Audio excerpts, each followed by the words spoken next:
Bankruptcy and foreclosure on your home. A frightening thought, isn't it? To understand how and why it happens to thousands of Australians every year, listen for just 36 minutes to make sure it never happens to you or your children. I am the Constitution of the Commonwealth of Australia. I am the most important document in this land. Without me, all other contracts and agreements are worthless bits of paper. Even your money and the deeds to your home are worthless without my protection. Yes, the very fabric of your free Australian society is vitally dependent upon me. Perhaps you've never heard of me, or if you have, the chances are you know little about me. Why? Because there are those living among you who are deadly afraid of me. They've kept me out of your schools and universities for decades, and they fully intend to have me quietly hidden away from you. Why? Because I am the rule of law, the moral law, and not the rule of men. Listen to my story. Although I was born in July 1900, my original ancestor was carved in stone on Mount Sinai 3,500 years ago. Those 10 commandments have remained unchanged throughout the centuries, and not one word will ever be changed. Jesus brought those 10 rules together perfectly in 2 simple commandments in the New Testament. If you love the Lord your God and love your neighbour as yourself, then you break no laws. That is the true meaning of those words. You are not under the law unless you break the law. If you do not break the rules of the road, you're not subject to them. Break them, and you are subject to them and will pay the legal penalty. Those 10 commandments are not oppressive. They are the foundation for maximum freedom and rights for individuals in any nation at any time in history. 8 centuries ago, another great ancestor of mine was born, Magna Carta, one of the most magnificent documents ever written by man. The people of England, the barons and the church leaders, had had enough of King John behaving like a dictator, so they made him sign the Magna Carta in 1215. It guarantees so many freedoms, rights and responsibilities that you take for granted today, but you have been kept from knowing about. The Magna Carta is common law and is part of me today. It declares, "No free man shall be taken, indeed imprisoned, either dispossessed or outlawed or exiled, or in any manner destroyed, except by means of the legal judgment of his own equals, indeed the law of the land." Common law. His own equals, plural, is a jury of 12 people. A single judge is not an equal and can never be because no individual is unbiased. After King John was put in his rightful place, the Habeas Corpus Act was established in 1640 and secured in 1679. It states clearly that no one can be jailed without a proper jury trial. A suspected criminal may be reasonably detained until a jury trial occurs, but a jail sentence cannot be legally ordered because on July 5, 1641, Habeas Corpus also abolished the Star Chamber, where a single judge made orders. It was also known as the Star Chamber of Satan and was despised by parliaments and the Church. It was outlawed for 400 years because of its anti-Christian procedures, but in 1975 it was re-established in Australia disguised as the Family Court. More of that shortly. The Bill of Rights was written into law in 1688 with additional protections. It is part of me today. It is common law. In 1899, I was adopted by the Australian people in a referendum, and I became your most important deed in 1900. I became well known in your homes, and you knew that my rules apply to everyone, no exceptions. I was taught in your schools and universities up to 1975. I am drawn from the very best of the tried and tested wisdom of the centuries for the rule of law for any nation, not the rule of greedy men who have no allegiance to anyone but themselves. I am written in simple English in numbered sections dealing with various areas of your life and your culture. Read me. I am straightforward and easy to understand. You can download me from this CD into your own computer and print copies for your computerless friends to read and get to know. Since 1900, there have been amazing changes in technology, and whether you drive a horse and buggy or the latest supercar, human nature does not change. Those wise men who hammered out my words over the centuries knew this, and they allowed for it. Yes, I can be changed, but only by a majority of you, my people, in a majority of states, in a referendum. And this includes the so-called laws of local councils. They call them ordinances. Yet they continue to illegally create new laws and bylaws without your knowledge or consent. That includes any laws that tamper with your food, your water supply, or even daylight saving. In September 1988, they tried to sneak a new law through which would give local councils the power to make new laws as they pleased. This was rejected by you, my people, in that referendum. Any council laws that conflict with common law are illegal. No one, not even a policeman, may legally enter your property without your consent or a proper judiciary order. If anyone says they're authorised by a town council, that is a lie. No council, no government department, nor any private organisation can authorise one person to make a rule over another. Those counterfeit policemen and women have no legal authority over you, no matter who they say they work for. So if they do enter your property, threaten you in any way, or try to take anything which is legally yours, have a video camera ready and record it. They hate it. Remind them that an order by a single magistrate is not a judiciary order. It is illegal because it is a violation of common law in the Criminal Code Act 1995, Section 268(10). Any council laws that conflict with common law are illegal. Proper rules are not oppressive. They're there to protect freedoms. Before we play golf, we all agree to abide by the rules. The ball should be played where it lays, is to be obeyed by everyone.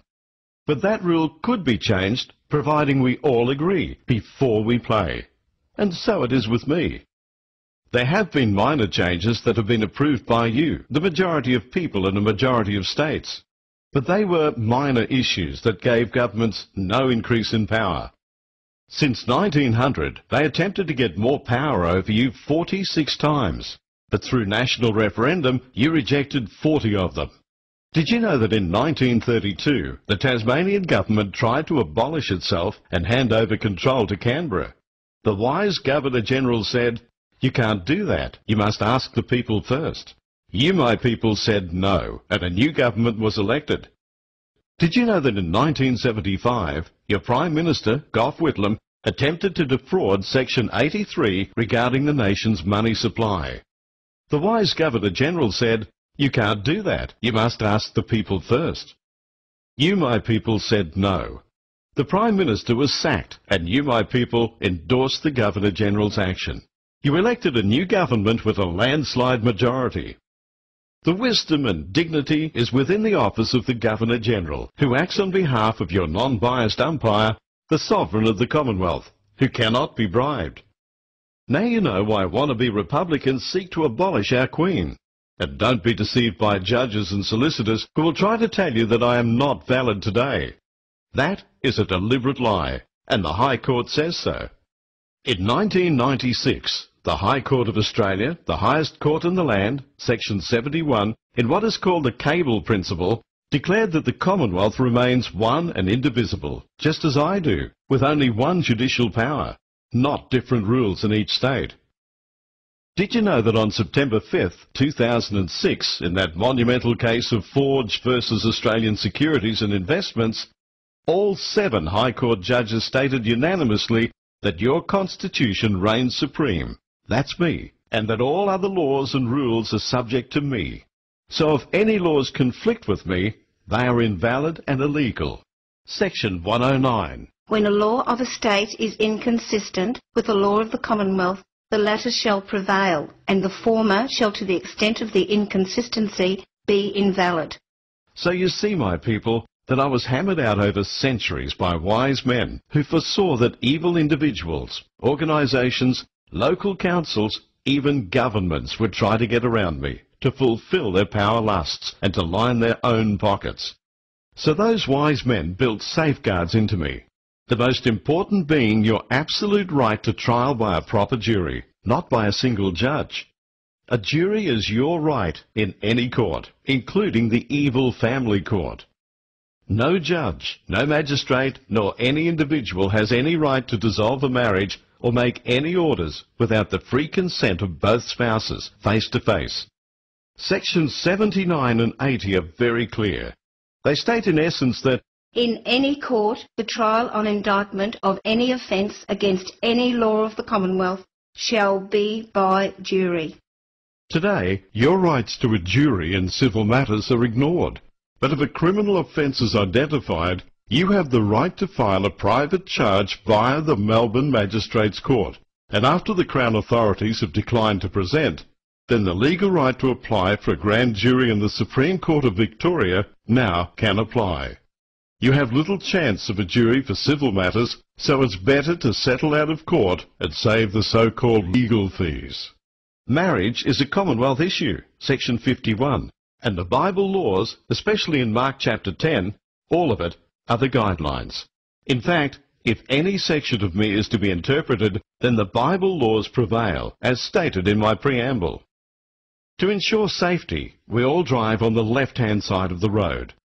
Likewise, in our society, we all abide by Christian principles.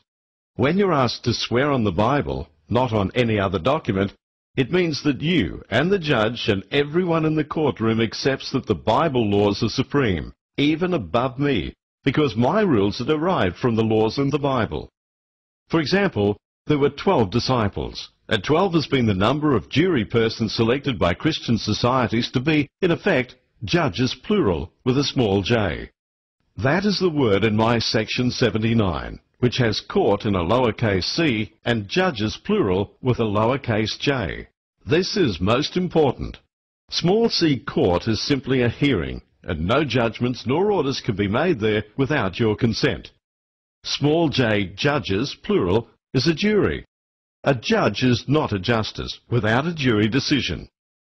If you face a judge who went to law school later than 1975, you may need to inform him that there have been no referendums to tamper with Section 79 or 80 or 109.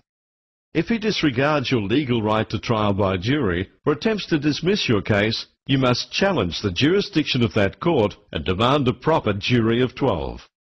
Any order by a single judge, magistrate, registrar or anyone without your consent is invalid and also carries severe penalties against them, as listed in the Crimes Act, Section 43, for obstructing the course of justice. Judges and solicitors are deadly afraid of juries and will stop at nothing to keep them out of the courts, even threats of ridiculous fees. And if that doesn't frighten you, they've used force and harassment, off the record of course. What used to be the police service has become the armed police force. However, you are bound to obey orders by a proper policeman, and if his actions are proven to be incorrect in a legal court, then the rule of law will prevail. There are many good police officers who have taken the oath of allegiance. It's at the end of the Constitution on this CD, and they do act morally and responsibly. But they fear the sack and their super if they don't conform and obey orders, legal or otherwise. Nevertheless, one of the results of the Nuremberg trials is now adopted worldwide. It states that even if you're obeying orders to commit a crime, you are personally guilty of that crime. The judiciary will try to confuse you in legalese language. Some will rant and rave at you, some may ignore you and even attempt to order you to leave the court. But take no notice. Stand up to them and know your constitutional rights. Remind them that the court does not belong to a single judge. It is your court, the People's Court, and has been since 1215. When you go to court, do not go alone. Take a group of friends to witness the proceedings. It is a public court. They have every right to be there. Sections 79, 80 and 109 are most important. Learn them off by heart. 2,000 years ago, the wisest teacher in history challenged the evil judges and lawyers face to face in Luke chapter 11, verses 46 and 52 in your New Testament. Look it up. But their descendants are with us today in every nation. They have not changed their nature nor their plans, only their appearance. Listen to me, my people. I am the rule of law. But those who Jesus rebuked on several occasions seek the rule of men. That means ultimately Republican dictatorship. Now you say that USA is a republic. Yes, it is. But what has prevented it becoming a dictatorship is they have the Second Amendment in their constitution, the inalienable right to bear arms. No dictator can successfully take over a nation while the people are armed. Did you know that in Switzerland and some American counties, you can be fined if you do not have a gun and ammunition in good working order in your home? Switzerland has little crime and no home invasions. In Australia, there are people promoting the idea of Australia to become a republic, but few, if any, have a clue what kind of republic they want. But they do have one thing in common. Their number one objective is to eliminate me, your constitution. Why? Because that is exactly what has been done by every dictator in history. Step 1, disarm the population. Step 2, plunge the nation into impossible financial debt. Step 3, a republic. Step 4, a dictatorship, worse than any that has ever occurred in history. In 1990, Kim Beazley was asked a question in Parliament from Senator Button. Beazley replied, "The United Nations has given the federal government a mandate of ownership for housing, farms, property and business to government control, once the Republic has been proclaimed." So there you have it, the real purpose behind the push for a republic, which will become the worst dictatorship in history. Why? Because of today's money power. Over history, money has been in many forms. Gold and silver, cattle, coconuts, and even rum in the early days here. Money is a far superior system to barter, and there's nothing wrong with lending to invest in a productive profit-sharing venture. But to charge interest on created money is the root cause of all economic problems. How ludicrous it would be if a railway organisation employed a printer to print their tickets, and the printer says, "Because I created these tickets, I own them, and I will lend them to you at face value plus interest." You say, how ridiculous. But that is exactly the way it is today with the money system. Have you ever heard of a train not running because they didn't print enough tickets? Of course not. But that's just as stupid as saying you can't build roads or schools or whatever we need because we lack the money. We have the materials, the man and machine power and the skills to make it happen. So how can you say there's not enough money when in reality money is nothing more than a sophisticated ticket system? Today, the money or ticket system is 95% computer blips and only 5% notes and coins. It is created and controlled exclusively by the banks. It is the system which causes your problems, the mathematics. If the interest rate is 5% on a $100 loan of new money, then 100 plus nothing does not equal 105, which is the amount the banks demand you pay back. The extra 5 is not created, so the nation as a whole can never get out of debt to the banks. It must keep borrowing more to continue. Mayer Amschel Rothschild was from a family of goldsmith moneylenders and said, "Give me control of a nation's money supply, and I care not who makes its laws." So how did the Rothschilds and others become so wealthy? Around 1690, the English King William needed money for a war with France, so he borrowed £1.2 million, a staggering amount, from the goldsmith moneylenders. Their reward? He granted them a charter for the Bank of England in 1694, which made it legal for them to charge him 8% interest. This was the beginning of the modern privately owned banking system. It has taken them only a few hundred years to become the only source of money, and your slave masters. Did you know that the Reserve Bank is not a government operation? It became independent in 1960. It creates money out of nothing. But that is not the problem, as you'll see. The problem is the Reserve Bank is just like the printer for the railway tickets. It pretends it owns that new money and lends it to your government with interest on top and takes a mortgage over your taxes. Now you know where a large chunk of your taxes go. Ask yourself or anyone who should know, politician, financial advisor, bank manager, hairdresser or cab driver, they know everything. Ask them, if every nation is in debt, who is the creditor? You'll be dismayed at the answers. Did you know that under my section 51, 4, 12 and 13, Your Prime Minister and your Parliament have the duty and the legal power to solve the so-called money crisis in only a few weeks with no interest and no debt. Governments, and governments alone, not the banks, have the legitimate power to issue the nation's money or credit to represent the real wealth of the nation. The Nullarbor Railway was built under the rules of Section 51. No interest, no debt. You may ask, if it's as simple as that, why isn't it being done now by either side of politics? Why? Because many rich people and the judiciary benefit from the existing system. They don't want it changed. Did you know that cost orders in today's courts are the greatest fraud ever perpetrated upon you, my unsuspecting people? It's a huge extortion racket. In 1640, Habeas Corpus Act, which is also contained within me, ordained that unless and until a jury trial is held and an event of a judicial nature occurs, no costs are payable by either side in proceedings, regardless of any direction from any Parliament. In other words, only a jury can award costs, and any ruling made by a single judge without your consent or a jury is illegal and invalid. Period. On August 20th, 2001, the penalty was fixed at 25 years jail for both the solicitor and the judge who commit the crime of costs orders. It comes under slavery in the Criminal Code Act, Section 268(10). Did you also know, my people, that variable interest loans are illegal? For a loan contract or any agreement under common law, there are 8 essential elements.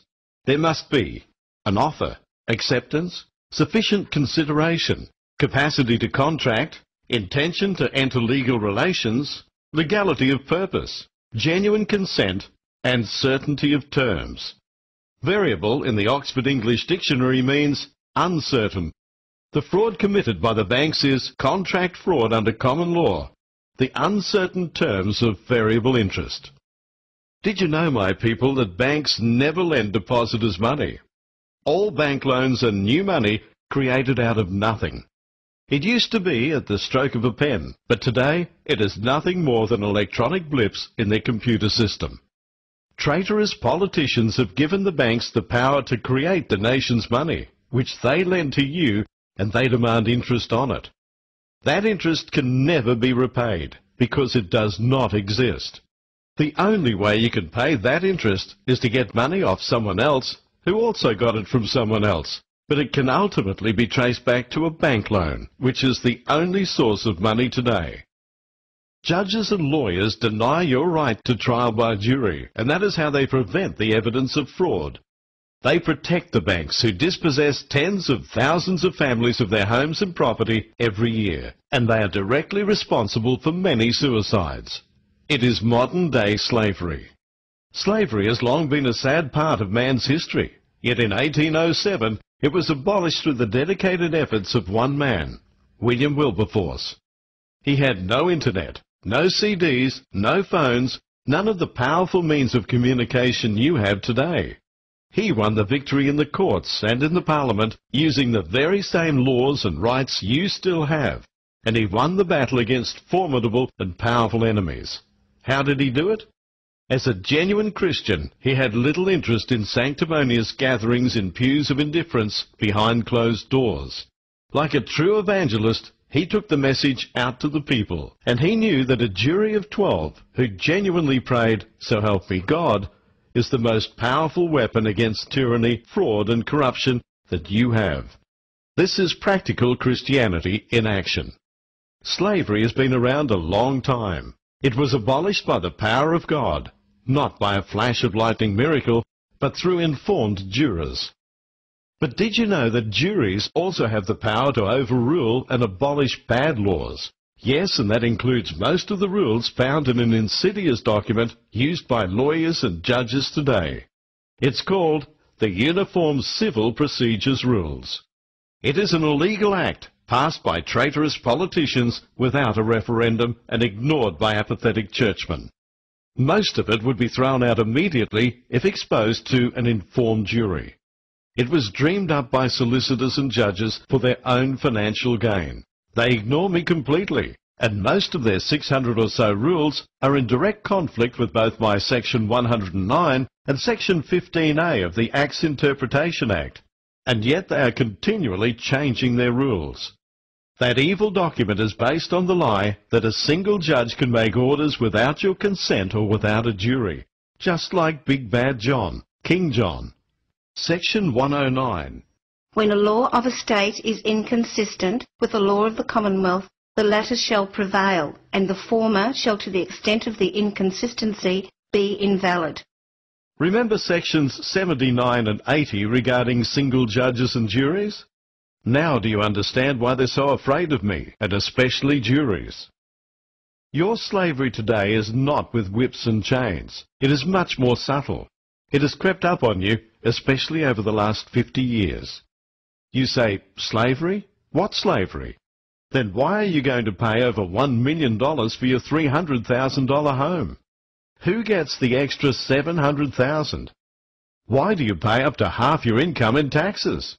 If you don't pay, they'll fine you or jail you. And you say you're not a slave? Please don't say that all your taxes are used to run the country. A major chunk of your tax tribute is to pay the interest on government debts to the bank. Did you know that in 1920, taxation was only 2.5%? You are slaves today to public debt, inflation, bankruptcies which can result in suicides, and foreclosures on your homes and small businesses. How would you like to buy your $300,000 home under a proper money system? The $300,000 is made up of raw materials and human effort, nothing else. Under a proper system, your home loan is really credit granted to you for your future work and production. That is, your ability to repay.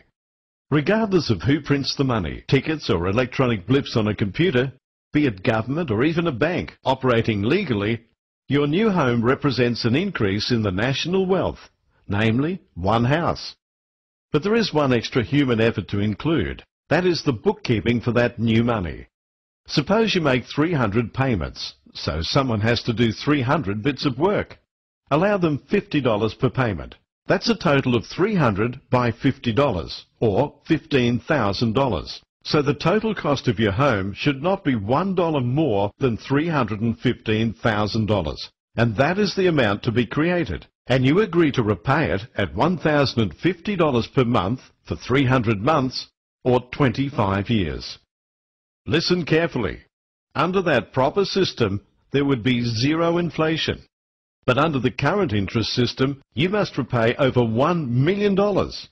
That, my people, is the source of all inflation, and that is your slavery.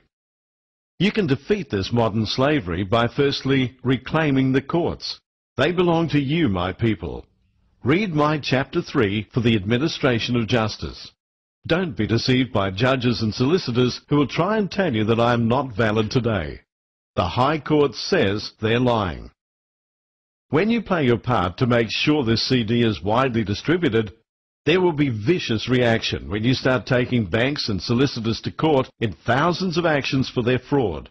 That is, variable interest and costs orders. You can go back 6 years. Now they'll argue that if every trial is going to be by a jury, then the courts would be jammed. Not so. Did you know that when a jury trial is actually granted these days, over 90% of cases are settled out of court before the jury trial? It is solicitors who encourage the ongoing court actions. They grow fat off their incestuous system. Now you know why they desperately protect each other against anyone exposing their crimes and fraud.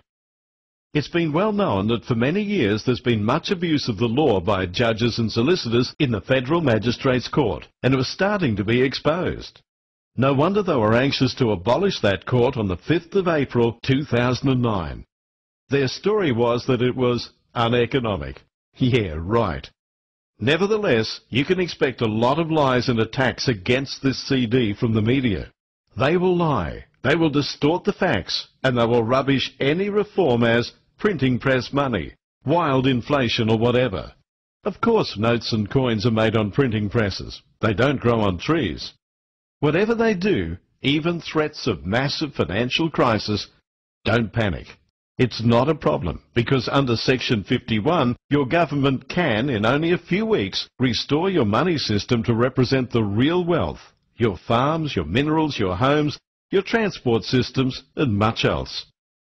Generally, politicians are not held in the highest esteem, but they too have mortgages and children trying to buy a home or get a job. When they get to understand the solution and forget the party politics, they have access to honest experts who know how to fix the money system legally, morally and efficiently. Governments do not have to go cap in hand to banks for finance to build roads, hospitals or whatever. In Section 51(4), 12 and 13, they already have the power to create real money with no interest for government projects. A new road costing $10 million is an increase in the real wealth of the nation. So governments have the right and duty to create that $10 million and distribute it debt-free to pay those who worked to build the road exactly as the Nullarbor Railway was built. Imagine what just that step forward would do to reduce your rates and state taxes and stop the ridiculous and traitorous action of selling our state and national assets which belong to you. Remember, money is not a commodity. It's not wealth. It's a representation of the real wealth which is owned by you, my people, not the banks. Now you know why they're so afraid of juries, and why they are the real force behind the push for a republic. So what can you do? When the Israelites were in slavery, Moses did more than pray about it. He confronted Pharaoh head on, and with persistence and divine help, the Israelites' slavery was ended. Note, God's miracles came after Moses took action. When Fred Hollows is presented with a blind person, he does more than just say, let's pray about it. He uses his God-given gift and operates to restore that person's sight. William Wilberforce did more than just give lectures on the evils of slavery in England. He, an honourable churchman, confronted the slave masters in the courts with juries. Proper courts with juries are the best defence of your freedom and rights. Not long ago, attempts were made to destroy your Australian flag, but the flag cried out to you. All across this great nation, more than 1 million people heard and still listen to the voice of the Australian flag via radio, TV, the internet, cassette and CD. Many heard for the first time what the design of their flag is really all about and what it stands for. Your flag, drenched with the blood of those who gave their lives for you and the freedom you have today. Many listeners wept at the thought of this wonderful part of our heritage being destroyed. It would be like abolishing Anzac. My people, you listened, you rallied. You would not let your flag be torn down or discarded. And today it is more loved and held in greater esteem and awareness than ever before. The voice of the Australian Flag CD was copied and distributed by tens of thousands of caring people, and they squashed much of the anti-flag movement. William Wilberforce defeated the slave masters in 1807. They can be defeated today, but they will not be defeated by academic lectures in meetings, and certainly not by revolution and violence. They will be defeated in the courts with informed juries. At this very moment, as you listen to me, hundreds of people are making 10 copies each of this CD to give out freely. Give a copy of this CD personally to your local Member of Parliament, as well as the pastor and elders in whatever you call your church. They probably have a mortgage too. Do not post it. They probably won't even see it. Find a way to put it personally into their hands. And letterbox this CD in your street and theirs. Politicians will act only when they think they have voters supporting them. Remind your pastor and church elders, as William Wilberforce did, that they should not be hiding in their sanctimonious closet, desperately searching for any scripture to justify their non-involvement. Some of them probably live off interest too. They become so heavenly bound that they become no earthly good. The commandment, love thy neighbour, surely includes the responsibility of helping an oppressed neighbour. That's you. And in the public courts if need be, especially in the family court where the legal vultures feast on the carcasses of troubled marriages. Marriage vows are treated as a joke, and the last thing they want is marriage reconciliation. Why? solicitors' fees. But if church elders did their job properly, there would be no need for Christians to go to court. Read 1 Corinthians chapter 6. They may help prevent just one of the 7 suicides each week which can be directly related to the family court actions. When you go to court, do not go alone. Take a group of friends to witness the proceedings. It is a public court. They have every right to be there. Preachers should know me and preach about me regularly. Why? Because I am your day-to-day practical application of Bible laws on how we should live. All church leaders, regardless of denomination, are registered tax-exempt ministers, licensed by the government. They are bound by law and Almighty God to expose corruption in government and to reveal to their congregations any and every breach of your constitution.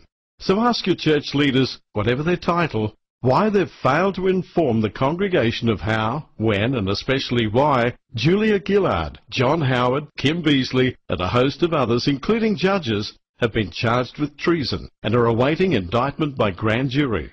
You'll probably be told, we don't get involved in politics, or some such excuse, so remind them that this has nothing to do with politics. Church leaders are responsible to reveal any criminal offence, since they are a minister who has taken the oath of allegiance. They are responsible for the knowledge in Hosea chapter 4, and by concealing a criminal offence, they're committing a criminal offence. So ask your pastor to do a sermon on the Constitution and how the churches intend to have the illegal Uniform Civil Procedure laws abolished. The High Court declared they are illegal in 1996. Where does your church leader stand on this most important issue of moral law? I was given as a free gift to you, my children, by a wise and patient ancestry. Now it is your turn to make copies of this CD as your gift to everyone you can, in your area, in shopping centres, everywhere. Because somewhere today, there is another William Wilberforce just waiting for you to give them a copy of this CD. Through me, your wise early fathers extended practical Christianity to everyone, rich and poor.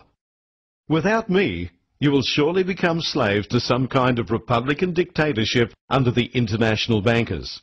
It will be worse than communist China or Russia was. No private property, no rights, no juries. Both the bankers and the judiciary want to become a republic more than anyone else. The judiciary wallow in their power. They fear and hate the rule of law, and they protect the banks who grow rich off you. I've been set in place to protect you against them and anyone who attempts a legal power over you, no matter where you live. I was born from God's holy word and wisdom that none can dispute. I am 135 wisely written instructions for the protection of your freedoms and rights. Know me well and teach your children. Cast me aside and they will never forgive you. I can guide you, advise you, and protect you if you let me. But there is one thing I cannot do for you. I cannot multiply myself. For that, I need you, lest you forget.